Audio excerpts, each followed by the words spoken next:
Hi, this is Teacher Maria of the Q's Academy. Lessons worth learning. Today, our topic is all about English Tagalog translation. Nouns o pangalan.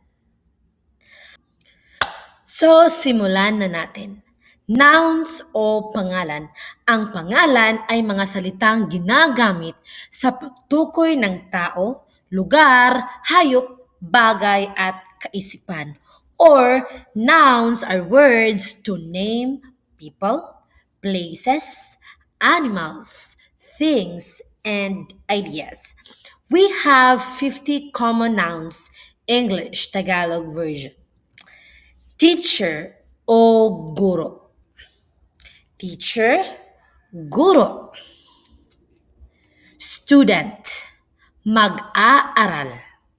Student, mag-aaral. School, paaralan. School, paaralan. Punta tayo sa paaralan.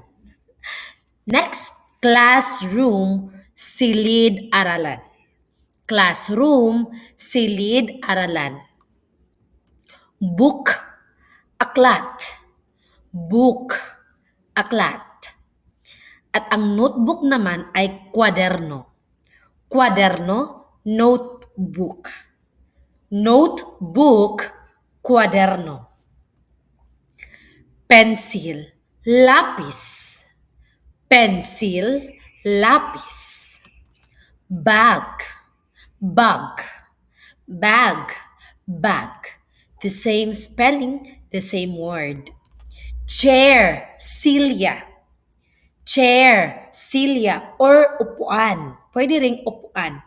Chair, silya, o upuan. Table, mesa. Table, mesa, or la mesa. Pwede din. Board, pisara. Board, pisara. Sige nga, sabihin mo, board, pisara. Very good. Paper, papel. Paper, papel. Eraser, pambura. Eraser, pambura. So yung word nga na eraser, ang Tagalog ay pambura. Wow. Ruler, the same, ruler. Crayon, Crayola. Crayon, Crayola. Take note, ito ay mga pangalan or nouns. Pen, ballpen. Pen, ballpen. Computer, computer. So, ito naman, the same word but yung spelling ang pinagkaiba.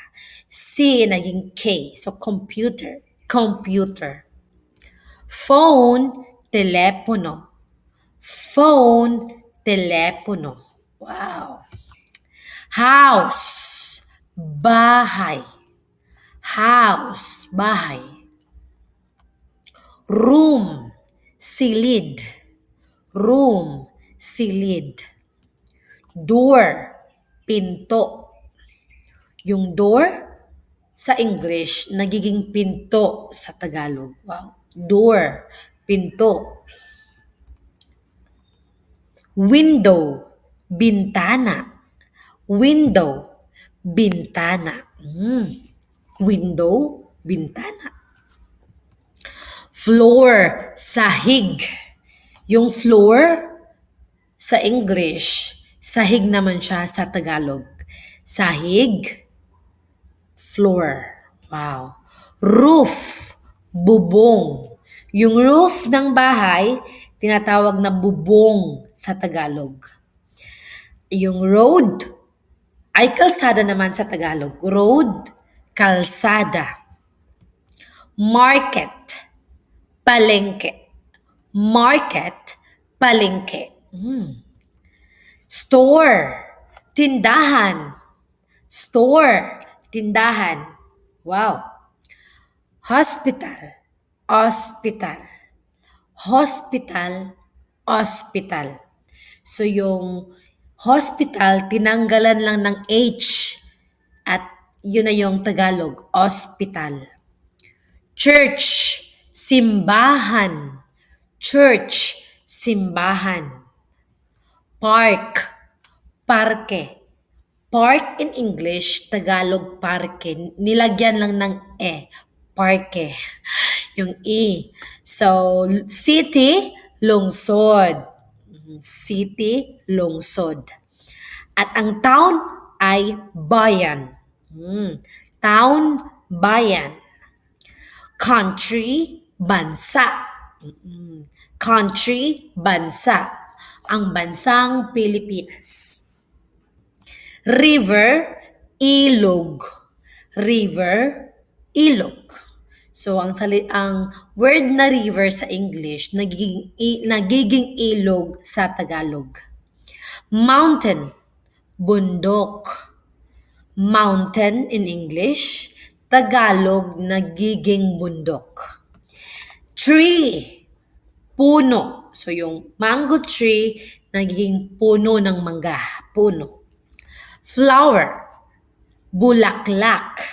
Flower, bulaklak. So yung word na flower, isa siyang nagiging bulaklak in Tagalog. Bulaklak. Maraming bulaklak. Grass, damo. Grass, damo. Sun, araw. Sun, araw. So yung sun in English, nagiging araw sa Tagalog word. Moon, buwan. Buwan, no? Tingnan mo ang buwan. Look at the moon. So moon, buwan in Tagalog. Star in English, sa Tagalog naman, between. Between. Wow, between. Dog, aso. Dog, aso. Cat, pusa. Cat, pusa. So, the word cat, pusa naman siya sa Tagalog. Sa English, cat. Bird, ibon. Bird, ibon. Fish, isda. So, sa English, fish. Sa Tagalog, isda. Cow, baka. So, parang malayo lang, di ba? Cow, baka. Cow, baka. Goat, kambing. Goat, kambing. Food, pagkain. So, sa English, tinatawag na food. Sa Tagalog, pagkain. Water, tubig. So, sa English, water. Sa Tagalog, tubig. Water, tubig. Water, tubig. Air, hangin. So, yun yung mga from English to Tagalog words. Air, nagiging hangin na siya sa Tagalog. So, those are 50 English Tagalog words. So now, I hope you've learned something new, lessons worth learning. Remember, God called the light day and the darkness He called night. Before anything else, God gave names to His creations. When He created the light, He named it day. When He created the darkness, He named it night. This shows us that naming is important, and that is exactly what nouns do. I hope you've learned something new today. This is Teacher Maria of the Kiss Academy. If you have concerns, comments, or comment down below what will be our next topic. Thank you and God bless everyone. Don't forget to like and subscribe the Q's Academy. Thank you for watching. God bless everyone.